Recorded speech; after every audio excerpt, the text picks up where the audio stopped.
حضرت صہیب رضی اللہ تعالیٰ عنہ کہتے ہیں کہ رسول اللہ صلی اللہ علیہ وآلہ وسلم اپنے صحابہ کے ساتھ بیٹھے تھے، اچانک مسکرا دیے۔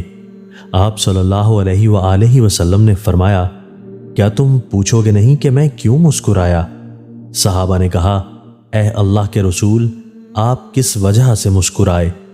آپ صلی اللہ علیہ وآلہ وسلم نے فرمایا، میں مومن کے معاملے سے خوش ہوا، اس کا سارا معاملہ بھلائی ہے، اس کی پسندیدہ چیز اسے مل جائے تو اللہ کا شکر کرتا ہے اور یہ اس کے لیے بہتر ہے، اگر ناپسندیدہ چیز سے اس کا سامنا ہو جائے تو صبر کرتا ہے اور یہ اس کے لیے بہتر ہے۔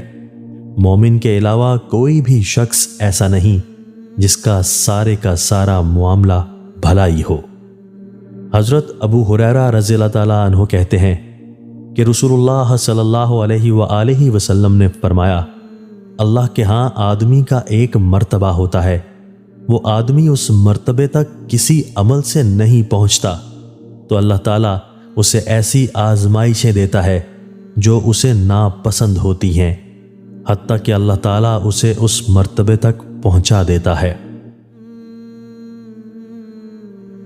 دوستو، اللہ تعالیٰ ہمیں ان احادیث مبارکہ پر عمل کرنے اور اپنی زندگیوں کو سنوارنے کی توفیق عطا فرمائے۔